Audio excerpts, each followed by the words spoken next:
Hello everyone. तो अभी तक हमने देखा था कि लांगवान जी और लंजा ने विभीषण के लिए एक बहुत खूबसूरत महल बनाया था। वह महल बहुत ही ज़्यादा खूबसूरत था और इधर लांगवान जी और लंजा ने विभीषण को खुद ढूंढने जाने की फैसला किया था। तो चलिए आगे देखते हैं। लांगवान जी और लंजा विभीषण को ढूंढने के लिए कुछ सैनिकों के साथ जंगल की ओर निकल पड़े थे। वे ढूंढते ढूंढते बहुत ज़्यादा अंदर चले जाते हैं। ये लगातार अंदर और अंदर चले जा रहे थे। इन्होंने एक जगह अपना टेंट मतलब बेस बनाया। वे वहाँ पे रुके और वहाँ से सैनिकों को आदेश दिया कि अभी हम कुछ देर आराम करेंगे। कुछ खाने के बाद हम इस जंगल का चप्पा चप्पा छान मारेंगे। सभी उनके सामने सर झुकाते हुए हाँ कहते हैं। लांगवान जी लंजा बहुत खुश थे कि वे विभीषण को ढूंढ लेंगे। इधर सभी सैनिक सब खाना भी खा रहे थे और कुछ गॉसिप भी कर रहे थे। वो कह रहे थे कि हमारे कुछ सैनिक यहाँ आए थे और वो इतने दिनों से जो भी है उसे ढूंढ रहे हैं, पर वह नहीं मिला। तो क्या वो हमें मिल जाएगा? वो सैनिक कहा जाता है कि जंगल में सुई भी ढूंढ लेते हैं, पर वो उसे नहीं ढूंढ पाए। ये कह के वो लोग खाना खाने लगते हैं। फिर वे खाना खाते हैं, कुछ देर आराम करते हैं और फिर वे अपने विभीषण को ढूंढने के लिए निकल पड़ते हैं। वे लगातार ढूंढने जा रहे थे पर उन्हें विभीषण नहीं मिल रहा था। ऐसे करते करते 1 हफ्ता, 2 हफ्ता, 3 हफ्ता और देखते ही देखते महीने भी गुजर जाते हैं। इधर लांगवान जी लंजा तो बहुत गुस्से में थे कि आखिरकार वो इंसान कहाँ चला गया, धरती खा गई या आसमान निकल गया। विभीषण अभी तक उन्हें मिल नहीं रहा है, कहाँ गया है वो? ये सोचकर वे दोनों ही बहुत ज़्यादा गुस्से में थे। तभी लांगवान जी और लंजा कहते हैं, महाराज। लांगवान जी और लंजा कहते हैं, लगता है वो कहीं और का तो नहीं था। इधर लंजा कहता है, नहीं फादर, मुझे नहीं लगता कि वो कहीं और का था। तभी लांगवान जी थोड़ा गुस्से में कहता है, हमें उसे ढूंढते रहना चाहिए। वे रात को अपना घोड़ा लेते हैं और वे कहीं जंगल में बस दौड़ाए जा रहे थे। दौड़ाते दौड़ाते वे एक जगह आते हैं। वह जगह पूरा खाली था। उसके पेड़ थे, पर पेड़ के जिस जंगल के बीचों बीच किसी ने गोल आकार में पेड़ों को उगाया था। बीच में समुद्र था।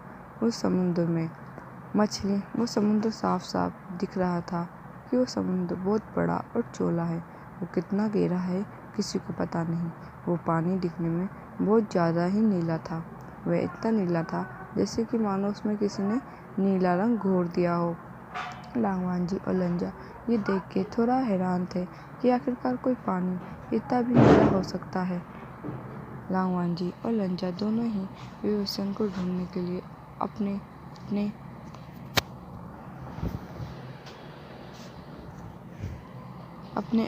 तौर पे उधर उधर देखने लग गए। तभी वे उस पानी के पास गए।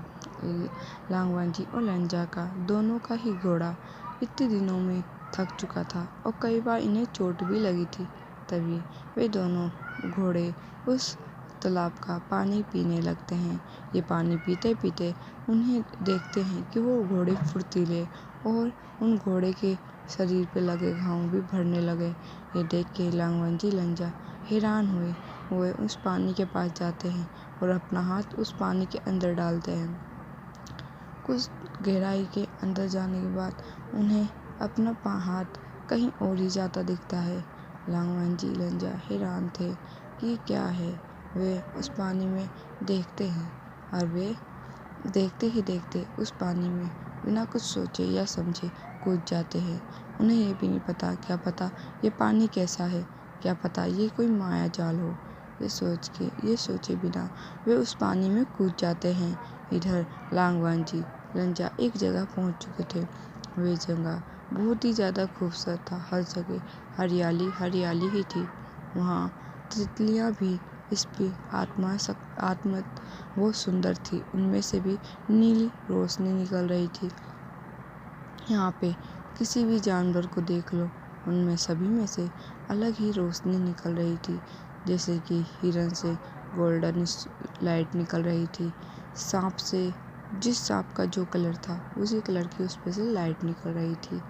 यहाँ तितलियों का भी कलर अलग अलग था, जैसे कि उनके पंखों में जितने कलर होते थे उतनी लाइट निकल रही थी। पेड़ पौधों में से अलग ही रोशनी निकल रही थी। विभूषण और लांगवांजी और लंजा ये जगह देखकर बहुत हैरान थे। वे इस जगह के अंदर जाते रहते हैं। तभी उन्हें कुछ सुनाई देता है।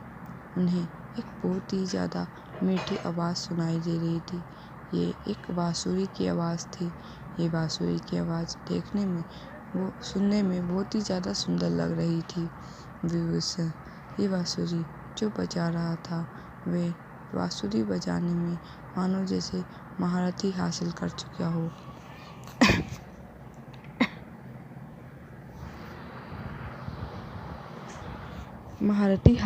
चुका हो।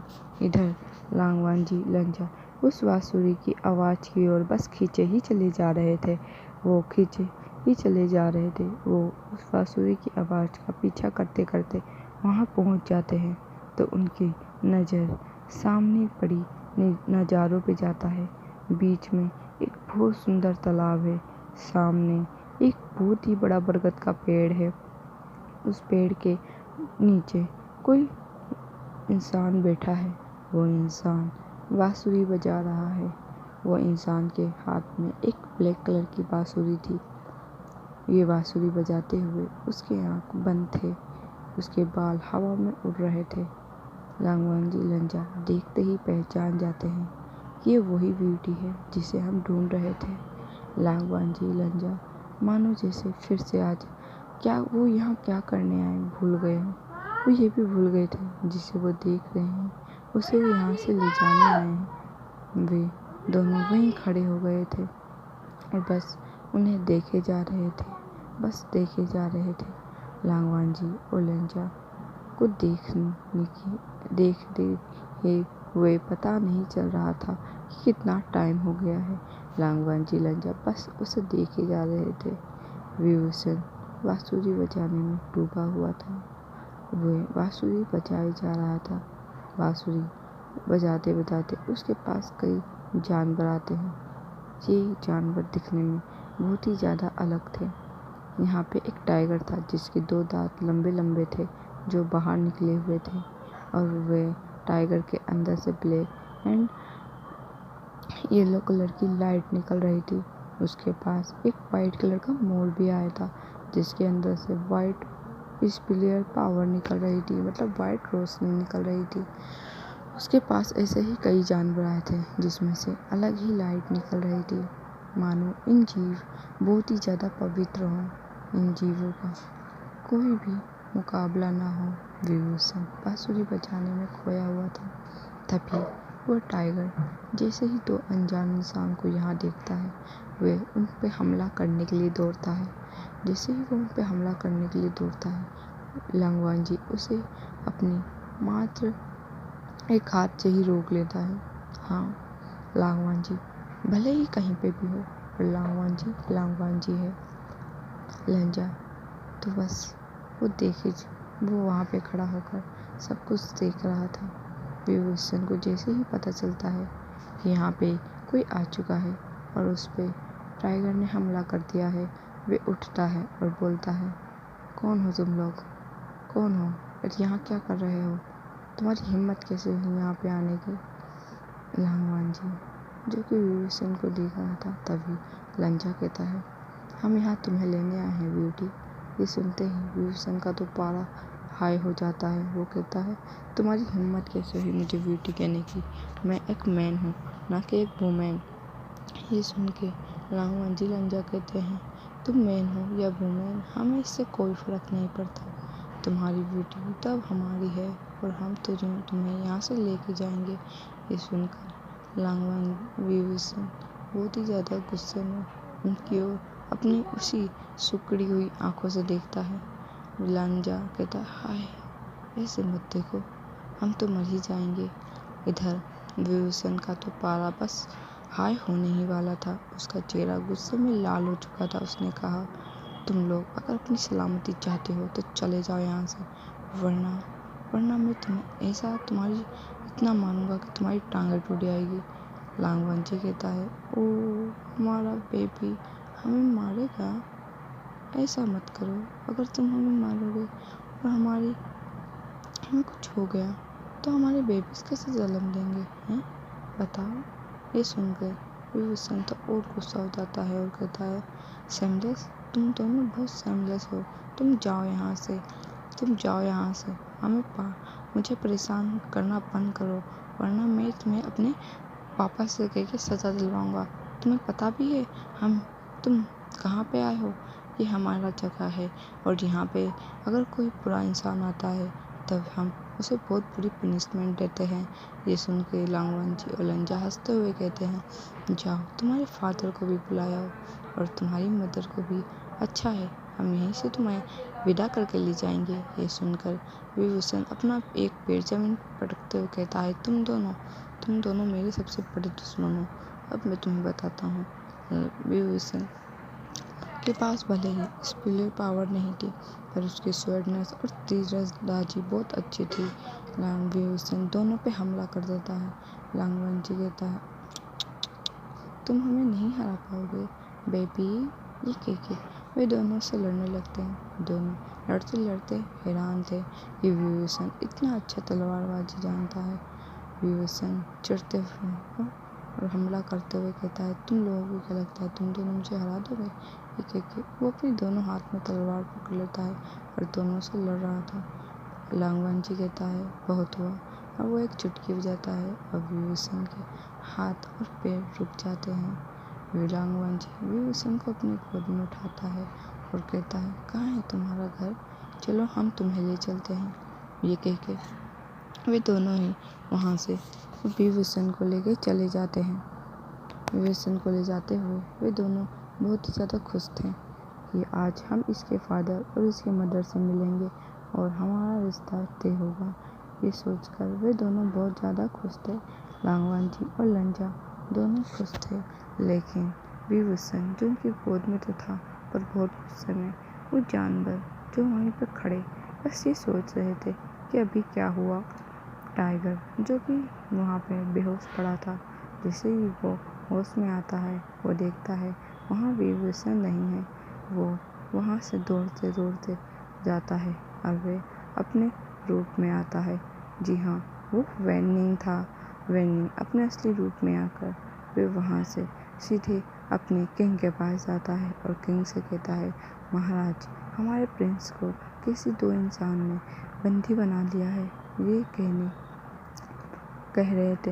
इधर लांगवांजी और लंजा विभूषण से फोर्स करते हैं कि उनका घर का पता बताए, वरना हम दोनों तुम्हारे साथ यहाँ पे क्या करेंगे, तुम्हें पता है ना। ये सुनकर विभूषण डरकर अपने घर का पता बता देता है। विभूषण जैसे ही अपने घर का पता बताता है, लांगवांजी और लंजा दोनों ही वहाँ पे अपनी स्वर्ड को बुलाते हैं और उस पर चढ़कर उस दिशा में उड़ जाते हैं। कुछ देर बाद वो एक सुंदर से महल के सामने थे। विभूषण को अपने गोद में लिए चलकर अंदर जाते हैं और वे वहाँ के महाराज के सामने विभूषण को नीचे रखते हैं।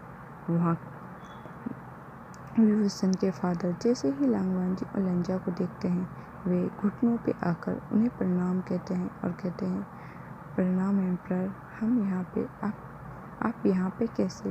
तभी लांगवांजी और लंजा कहते हैं कि हम आपको तो पता ही होगा हम यहाँ पे क्यों हैं। चलिए, आपको नहीं पता तो हम याद दिला देते हैं। हमारे फादर ने आपकी बहुत समय पहले मदद की थी। आज हमारे फादर नहीं रहे हैं और हम आज उसी का ऋण लेने आए हैं। ये सुन के वे लांगवांजी और लंजा का ये बात सुनकर वी के फादर अपने घुटनों पर ही बैठे हुए बोलते हैं, बोलिए आपको क्या चाहिए। तभी लांगवांजी लंजा दोनों एक साथ विभूषण पे हाथ करते हैं और कहते हैं, हमें ये चाहिए। ये सुनते ही लांगवांजी और लंजा तो उसकी ओर देख रहे थे और विभूषण अपने फादर की ओर। विभूषण के फादर विभूषण को कुछ समझाते। इससे पहले ही विभीषण कहता है, मैं इन दोनों से शादी नहीं करूँगा, मैं इन दोनों को यहीं मार दूँगा।